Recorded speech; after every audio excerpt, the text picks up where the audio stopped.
What's up, guys? So today is actually an exciting day, and I just jumped on this because I saw it today. Um, Today, Nightwish put out a few new songs. I'm not entirely sure if the entire album is out or not because I haven't been paying that much attention to it. But today, on YouTube at least, they put out the song Tribal and another song called Music that I saw so far.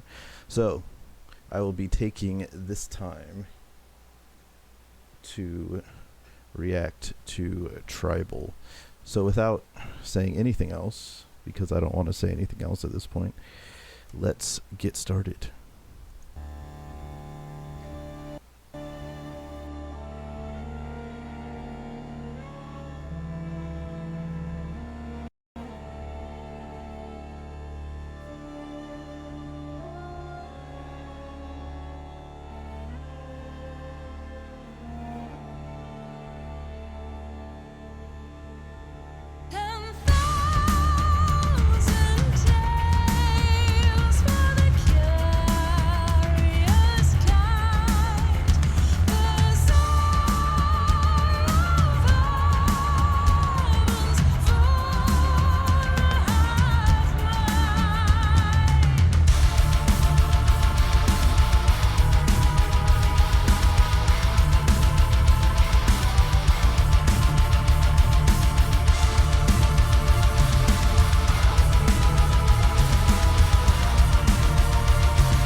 Woohoo! Yay! Um, Yum! That was great. Okay, so the symbols that are on the screen right now, somebody tell me what they mean in Finnish. Um, if you don't tell me within like 30 seconds of me saying that, then I'll be disappointed. Anyway, I mean, part of it, I believe, is the whole, what was it, human nature, nurture, has something to do with that. But anyway, I'm just going to go straight through the song again, but break it down because there's so much to this song that I'm not sure everybody would get off watching it because, yeah, let's just go with it.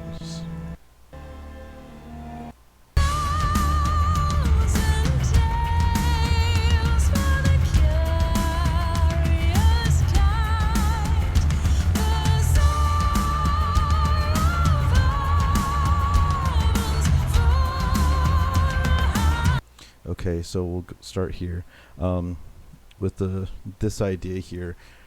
If you don't know what bazaar means, in this sense, it means like a shopping place that you can basically select your deity, is the idea here.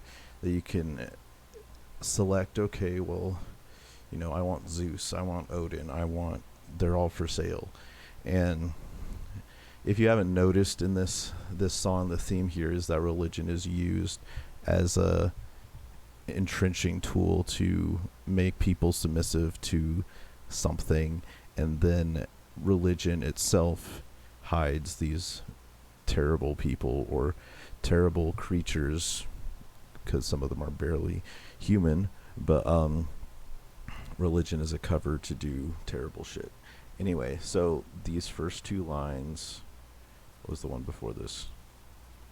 Jeez. 10,000 tales for the curious kind, bazaars of heaven for a hive mind. Yeah, that would make sense then.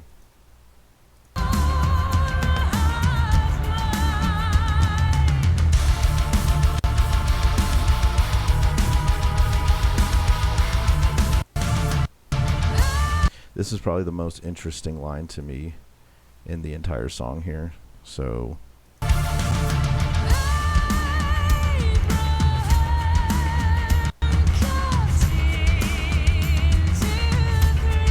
okay, so this line is very interesting because, one, it's not biblically accurate, and it's also, I get what they're saying here because, there's a group of religions. There are three religions, so I guess it is accurate, but there are three religions that came out of Abraham, or the Abrahamic religions, and that is Judaism, Islam, and Christianity. Now, I would argue that there are only two true Abrahamic religions, and that's Judaism and Islam, because Abraham had two sons, not three, two. One was Ishmael and the other was Isaac. Isaac went on to be the descendant of the Jews, and Ishmael went on to be the descendant of Islam. So Muhammad later came from Ishmael, and Jesus later came from Isaac. And then after that, once Jesus came, which was many years later, Jesus was where the third Abrahamic religion untechnically would have come from, which was Christianity. So I'm assuming that's what she's calling out, those specific three, because those are the only ones that came out of Abraham.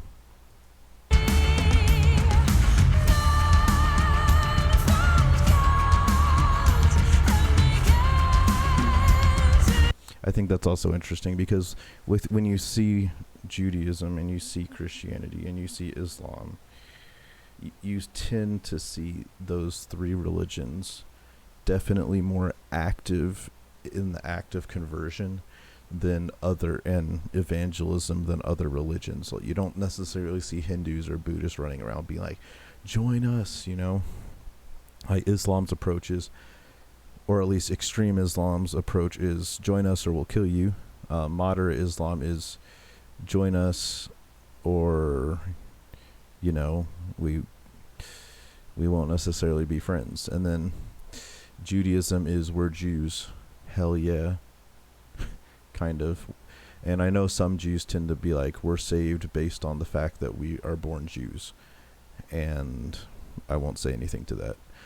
And then Christians come along and say, convert to our branch of Christianity, and you can come to church with us and eat potlucks with us, and you'll be saved by... Some churches will say you're saved by following tradition. Some churches will say you are saved by... My camera losing definition. Some people will say you're saved by grace. Some people will say you're saved by works. Some people will say follow what the Pope says and you'll be good. Anyway.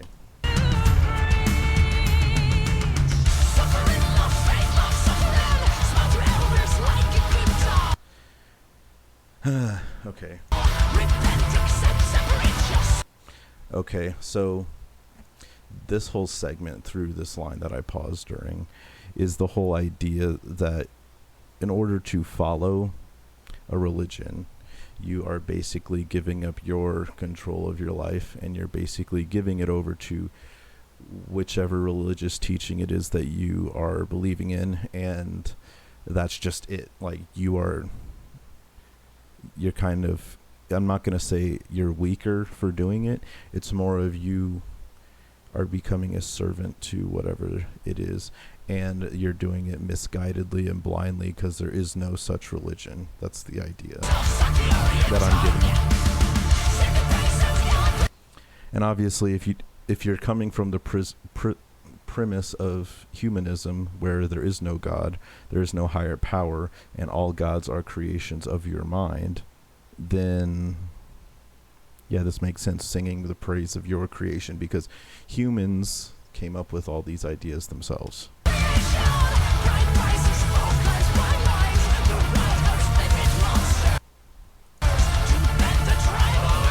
It's basically, another idea here is that religion keeps people tribal because it hinders them from the advances of science, basically. I'm not going to give my personal take on this until the end, because I know people would prefer I just break it down and not give any bias first. But anyway.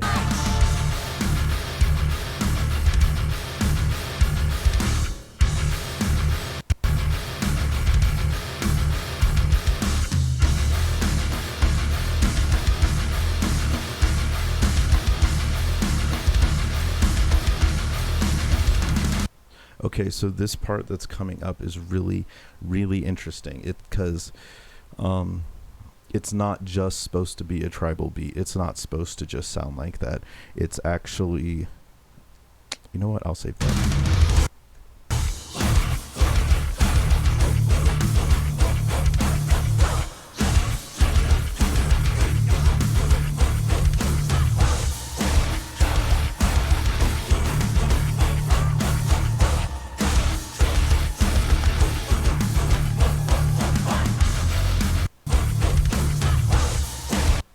Okay, let's look at this for a second, right? So this section, this breakdown, as you call it, is actually very, very, very... It's not exactly similar, but it is similar to a specific drum beat that is associated with voodoo. I don't know if that's really exactly what they're going for, but the idea is, for many, many, many religions and many, many, many centuries, drums have been associated with either calling spirits, rituals, or something. You know, they've been associated with religion for various ritualistic reasons. Of course, there are people in the church that are going to say, oh, drums are calling Satan, whatever, and that stupid stuff, which isn't, it's not entirely without basis, but it's definitely pushed way to the extreme in a lot of Christian circles. Anyway, this picture is really interesting because you have a lot of skeletons and one massive skeleton, right? So in the massive skeleton, in the eye, you see a fossilized crustacean posing as an eye, right? So that's I forget what the specific crustacean is called, but a chambered nautilus, that's what it is. Anyway, so the idea here is you have a dead god that people are worshiping, and they're already dead, basically, because they gave up their freedom. That's how I'm interpreting it anyway.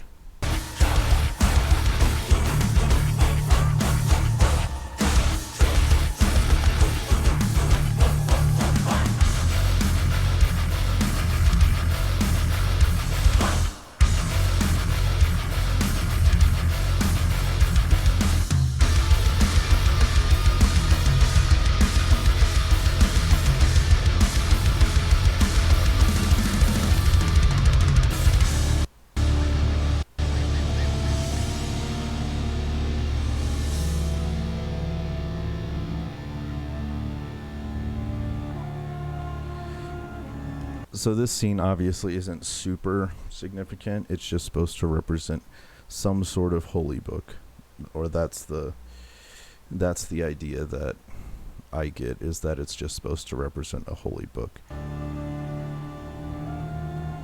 Basically a worn out holy book.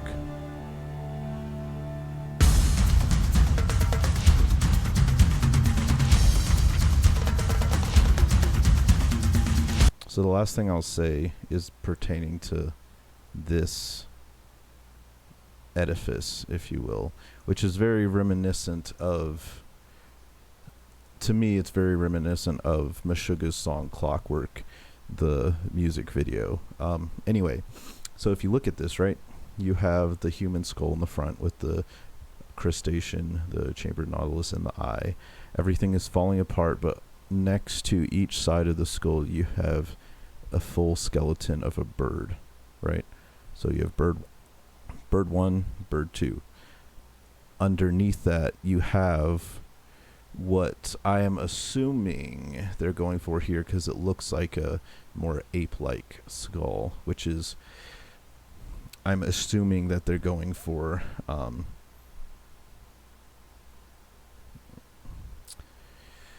Africanus sapient. They're going for a Neanderthal look, I'm sure, and then later down the line it reverts back to human. So it's like through evolution, you see dead religion, basically, and even the spirits of birds, which is a symbol in a lot of religions, you see them die too. So as you go on here, you see more and more of this symbol. And see, down here you also have another bird. And then up here, I'm not 100% sure what that is. It looks like a bird, but I'm not 100% sure. But then as this begins to fade, the edges here begin to look like it's crystallized. It's either crystallized or it's in a shattered mirror. You know? Anyway. Okay, so let's talk about this from my perspective, right? So I grew up in the church.